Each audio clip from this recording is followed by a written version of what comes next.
Saludo a todos los presentes, en especial a la diputada María Celeste Ponce, por su iniciativa en la realización de esta audiencia.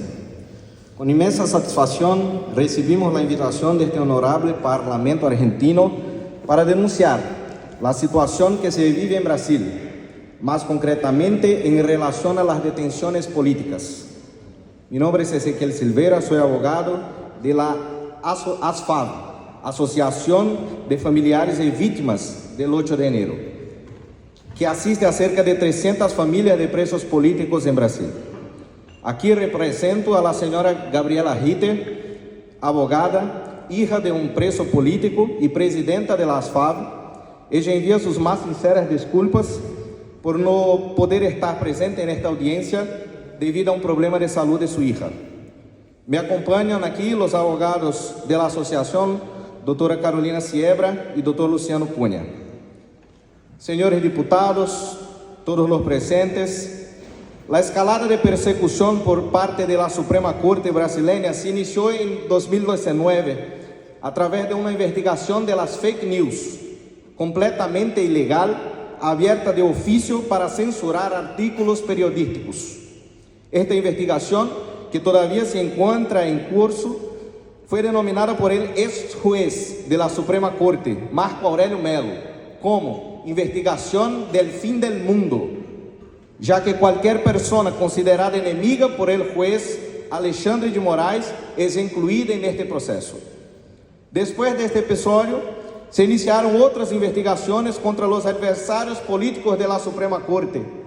Sí, la Suprema Corte tiene adversarios políticos. De oficio, sin solicitud de los órganos legalmente responsables. En las elecciones de 2022, los abusos de jueces de la Suprema Corte y del juez Alexandre de Moraes culminaron en la censura de algunas redes sociales y medios de comunicación de derecha, además de la conducción por parte del Tribunal Electoral del proceso de votación totalmente parcial y favorable al presidente Lula. Todo esto llevó a una multitud a las calles y a las manifestaciones frente a los cuarteles del ejército en todo Brasil. Las manifestaciones eran legítimas y las tres fuerzas, Marina, Ejército y Aeronáutica, emitieron una nota conjunta en noviembre de 2022 reforzando la legitimidad de las protestas. Hasta que, en el 8 de enero, en medio de una manifestación pacífica en Brasilia, un grupo de vándalos infiltrados invadió la sede de los tres poderes en Brasilia. A partir de ese momento, los abusos de la Suprema Corte alcanzaron un nivel aún más absurdo, decretando detenciones ilegales e indiscriminadas, secuestros de personas frente al cuartel del ejército en el 9 de enero, entre otros hechos que relataré a continuación. Gostaria de hablar ahora sobre las violaciones de derechos humanos de los acusados. Trato inhumano y degradante. Las personas que fueron detenidas en el 8 de enero, aunque no hubieran cometido ningún delito, quedaron casi 12 horas sin derecho a hidratación ni alimentación. Al ser trasladadas a las cárceles, hubo casos en que quedaron alojadas 22 personas en una celda con capacidad para 8 personas. Se les ofreció comida en mal estado, agria, e incluso hubo casos que contenían larvas. No había tratamiento médico suficiente, lo que llevó a la muerte de uno de los presos políticos, Clériston Pereira da Cunha, o Clesão, cuya liberación fue denegada por el juez Alexandre de Moraes, incluso con varios informes médicos en el caso informando sobre su estado crítico de salud, y con una opinión favorable del órgano acusador para que se esperara el juicio en libertad. Arrestos masivos e indiscriminados. El 9 de enero, casi 2.000 personas, entre ellos ancianos, niños y personas con comorbilidades, que se manifestaban pacíficamente frente al cuartel general del ejército en Brasilia, fueron arrestados sin ninguna indicación de participación en los actos de vandalismo del día anterior. Los propios policías que llevaron a cabo las detenciones de las personas declararon en juicio que no les dieron voz de arresto, que las víctimas fueron engañadas, inducidas a subir a los autobuses para ser identificadas y liberadas, cuando en realidad estaban siendo arrestadas. Por eso dijimos secuestro. Abuso físico y psicológico practicado contra los presos. Estas personas fueron colocadas en autobuses y permanecieron durante horas sin acceso a agua, alimentos ni baños. Hubo personas que se aliviaron en bolsas de plástico y botellas dentro de los vehículos. En la Academia Nacional de Policía Federal, donde fueron llevados, las personas solo recibieron alimentación y asistencia médica a última hora de la tarde. Los arrestos tuvieron lugar a las 7 de la mañana. En el lugar, varias personas se sintieron mal y fueron trasladadas inconscientes al hospital. Además, el ambiente insalubre, la falta de información y la desesperación hicieron que una de las personas detenidas, mi cliente, intentara suicidarse cortándose las venas. De las violaciones al debido proceso legal. Procedimientos de investigación ilegales. La investigación 4879, abierta en 2021 para investigar supuestos actos antidemocráticos y que por ley ya debería haberse cerrado, sirvió como base para las investigaciones del 8 de enero, pero las defensas nunca, hasta hoy, nunca tuvieron acceso a los archivos. Sospecha del relator y politización del proceso. Varios de los ministros del Supremo Tribunal Federal, especialmente el juez Alexandre de Moraes, ponente de los casos, se han manifestado públicamente sobre los fallos, antecipando sus votos y utilizando argumentos políticos para influir en la opinión pública. El Supremo Tribunal Federal también no posee competencia legal para juzgar la mayoría de los casos, atrayendo procesos de personas sin foro por prerrogativa de función por medio de conexiones forzadas. Esto viola el principio constitucional del juez natural y retira de los acusados la posibilidad del doble grado de jurisdicción, derecho fundamental garantizado por la Constitución brasileña y por los tratados internacionales de derechos humanos de los que Brasil es signatario. Las defensas han sido sistemáticamente impedidas de ejercer su función de forma plena. El acceso a pruebas esenciales, como la totalidad de los videos de seguridad de los palacios, fue denegado.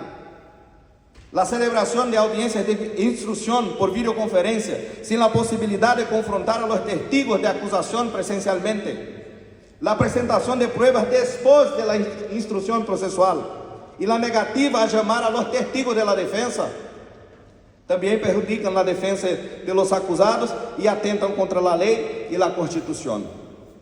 La realización de fallos en pleno virtual, una modalidad de fallos sin audiencia, sino solo por votación escrita de los ministros, sin la posibilidad de debates entre las partes y los jueces y de alegatos orales en persona, viola el principio de publicidad y perjudica a la defensa de los acusados.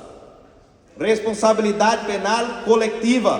El Supremo Tribunal Federal ha adoptado la tesis de los delitos multitudinarios, condenando a personas sin pruebas individuales de su participación en los actos de vandalismo, solo por estar presentes en el lugar. Esto viola principios básicos del derecho penal, como la presunción de inocencia y la individualización de la pena. Desconsideración de pruebas y los testimonios.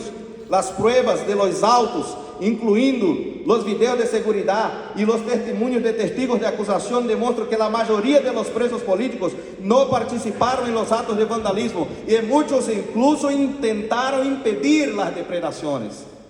A pesar de eso, la Suprema Corte de Brasil ha ignorado estas evidencias, optando por condenar de manera generalizada. Por fin, las sentencias desproporcionadas.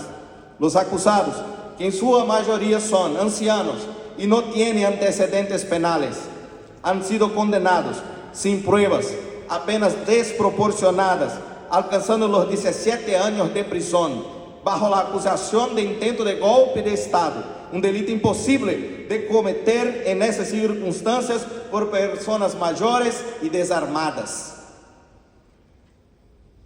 Las FARC han trabajado incansablemente para denunciar estas violaciones y buscar justicia para los acusados y sus familias.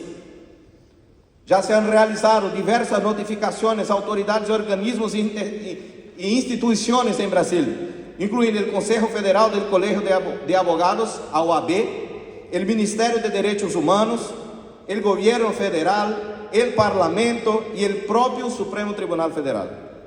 A pesar de conocedores de los hechos y poseer la obligación constitucional de ejercer los frenos y contrapesos en relación con el Poder Judicial, las instituciones y autoridades de la República Brasileña permanecen impasibles en relación a lo que viene sucediendo. Como ejemplo, citamos al presidente del Senado, Rodrigo Pacheco, que se niega a responsabilizar al juez Alexandre de Moraes por los abusos que viene cometiendo. En el mismo sentido, viene actuando el presidente de la Cámara de Diputados, Arthur Lira, que está retrasando la abertura de la Comisión Parlamentaria de Investigación del abuso de autoridad de los ministros de la Suprema Corte, el diputado Marcelo Van Hatten, y no impulsa el avance de los proyectos de ley de amnistía a los presos políticos que tramita en Congreso Nacional, como dijo la diputada Julia. Ante la inercia de las autoridades brasileñas, las FARC, en colaboración con algunos parlamentares y decenas de abogados, presentó cientos de denuncias de violaciones de derechos humanos ante la Comisión Interamericana de Derechos Humanos, que negó todas, sin presentar una justificación plausible. Lo que desafortunadamente no nos sorprende, ya que el vicepresidente de dicha comisión, Rodrigo Mudrovich, es abogado del ministro de la Suprema Corte brasileña, Gilmar Mendes, uno de los más activos contra los acusados del 8 de enero. Por fin, a pesar de todos los esfuerzos, el escenario de violaciones de derechos persiste. Los acusados del 8 de enero siguen presos, ya sea en las cárceles o en prisión domiciliaria, casi 2.000 personas, con dispositivos de monitoreo electrónico que les impiden trabajar, sometidos a condiciones inhumanas y a un juicio injusto y parcial. Ante la falta de alternativas, muchos han optado por cruzar la frontera y solicitar asilo político en este país. Las FARC, los abogados que defienden a los acusados y los parlamentarios comprometidos como estos que están hoy aquí, no van a desistir de luchar por justicia y por la garantía de derechos de estos ciudadanos brasileños que están siendo violados. Por lo tanto, solicitamos de este Parlamento y de la nación argentina, uno, pongan sus ojos sobre lo que viene sucediendo en nuestro país y observen cómo el gobierno Lula, en connivencia con la Suprema Corte y la mayoría de los medios de comunicación, están acabando con la libertad del pueblo brasileño, para que ustedes no tengan que lidiar con problemas como el flujo de refugiados, que ya ha comenzado. Dos, no nieguen las solicitudes de asilo que están siendo presentadas por los presos políticos acusados del 8 de enero. Y tres, presione a las autoridades brasileñas y a la Organización de los Estados Americanos la garantía de un juicio justo e imparcial, el fin de las violaciones de derechos humanos de estas personas y el respeto al Estado democrático de derecho. Cierro con estas palabras que se le atribuyen a San Martín, defensor de la libertad en Argentina: el pueblo que no lucha por su libertad no la merece. Digo a todos los enemigos de la libertad en Brasil, incluso y principalmente juez Alexandre de Moraes, nosotros lucharemos y haremos por merecer nuestra libertad. Muchas gracias.